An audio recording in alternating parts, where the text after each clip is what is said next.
Just want to read Psalm 83 to you right now, all right? Because what he was saying was that that alignment of nations from Ezekiel 38 is going to occur. The question is this, and for those of you who are involved in prophecy at all, you know that there is another explanation of a war that takes place, and many believe that this war that is talked about in Psalm 83 occurs before the Ezekiel 38 attack on Israel that occurs with Gog and Magog and Persia and all that. All right, and so there's a particular reason. He made the conclusion that the reason that the Israelis were going to be in peace, dwelling securely, is because of some agreement with the Antichrist.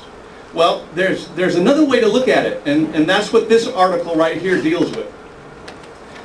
It talks about Psalm 83. This is written by Asaph. Asaph was a writer, he was a poet, but he is also in Scripture called a seer, S-E-E-R. And a seer is one who also understands prophecy, who God gives him prophecy. So Asaph writes this psalm. He says this, "O God, do not remain quiet, do not be silent. O God, do not be still. For behold, thine enemies make an uproar, and those who hate thee have exalted themselves. They make shrewd plans against thy people, and conspire together against thy treasured ones. They have said, Come, let us wipe them out as a nation, that the name of Israel may be remembered no more. For they have conspired together with one mind. Against thee do they make a covenant. The tents of Edom and the Ishmaelites, Moab and the Hagrites, Gebal and Ammon and Amalek, Philistia with the inhabitants of Tyre." Now this list, well, I think it goes on. "Assyria has also joined with them, and they have become a help to the children of Lot. Deal with them as with Midian, as with Sisera and Jabin at the torrent of Kishon, who were destroyed at Endor." Sounds like a Star Wars player. "Who were destroyed at Endor, who became as dung for the ground. Make their nobles like Oreb and Zeb, and all their princes like Zeba and Zalmunna." These were all leaders that were killed at the Battle of Midian by Gideon. These were all killed there. "Who said, Let us possess for ourselves the pastors of God." See, they want to possess for themselves the pastors of God. That's their motivation here in Psalm 83.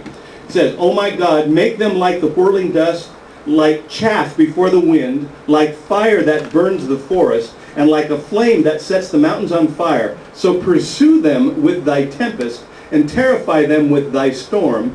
Fill their faces with dishonor, that they may seek thy name, O Lord. Let them be ashamed and dismayed forever, and let them be humiliated and perish, that they may know that thou alone, whose name is the Lord, art most high over all the earth." That's Psalm 83.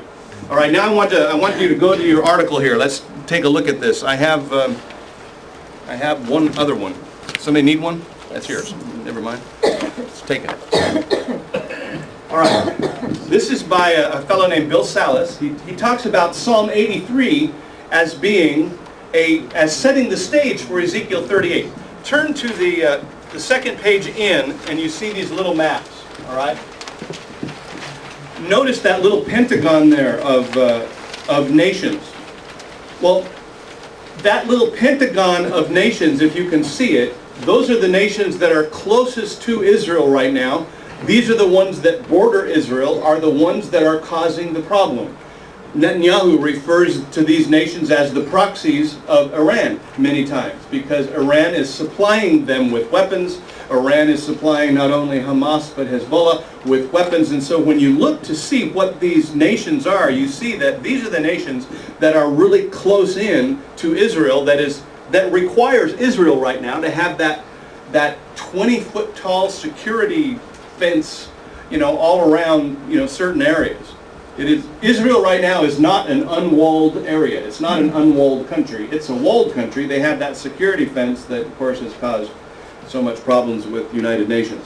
But notice the Psalm 83 Confederates, the Ishmaelites, which are the Saudis down below, Moab, the Palestinians and central Jordanians, the Hagrites, which is the Hagarenes or Egyptians, Gebal, Hezbollah and North Lebanese, the Ammon, which are the Palestinians and North Jordanians, Amalek, the Arabs of the Sinai area, Philistia, Hamas of the Gaza Strip, sorry, Tyre, which is Hezbollah and South Lebanese area, and then Assyria, which is the Syrians and northern Iraq. That area is all real close in to Israel.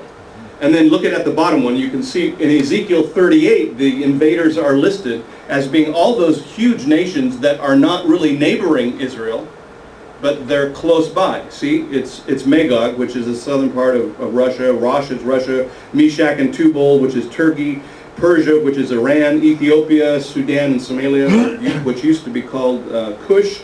Then there's Libya, which used to be called Put. And then there's Gomer, which is north-central Turkey, and Togarmah, which is eastern Turkey. So those are the nations that come in the Ezekiel 38 attack.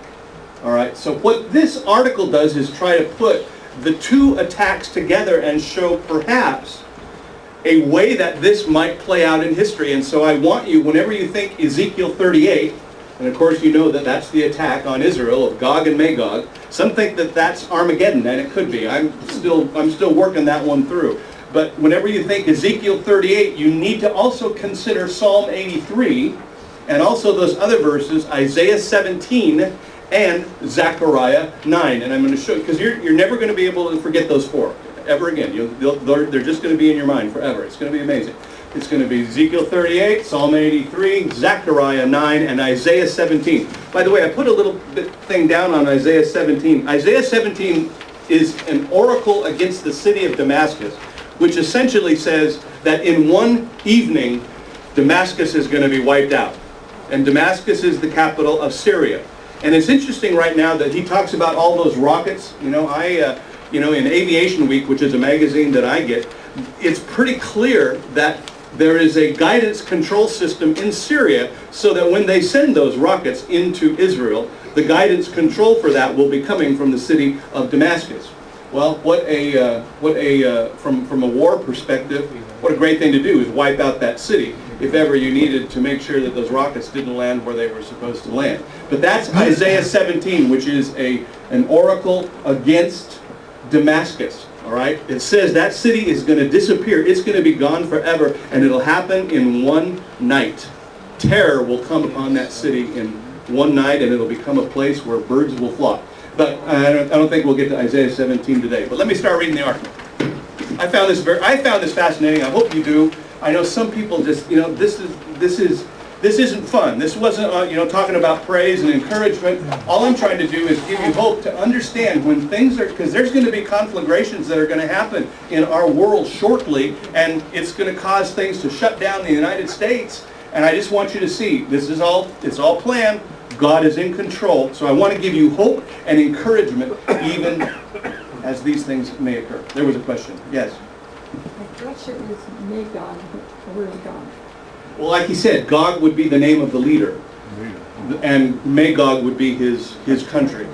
And Magog, throughout, when they do the research on the use of that name, it talks about that area up there in the Russian area. But Gog would be the actual leader. Okay. Yes. Another question over here. Statement, Aisha. So what part do you play? We play. I don't know. We play a nation that stands by, I think, when Israel is attacked. We're a nation that says, well, what are you doing, attacking Israel? And that's about our response. It either is because we ourselves have been bombed. It's not going to take too much to take the United States out. We're so technologically dependent. You get one of those dirty bombs, one of those electromagnetic pulse things, and wow, the United States, 2 or 3 nuclear blasts, and we're just going to be under martial law. So I don't know what we are. Now, there are a lot of different ideas about what we are in this time period, but I just have to say I'm not sure. What we are, by the way, when Armageddon comes, we're one of the nations that are under the control of the Antichrist that are going to try and defeat Jesus when he returns. I do know that, because at the end, Antichrist will take over the whole world. So that's ultimately our... We're going to be gone. Hopefully we will, because we'll be raptured. That's right. So, thanks for the book of Revelation. All right. Question?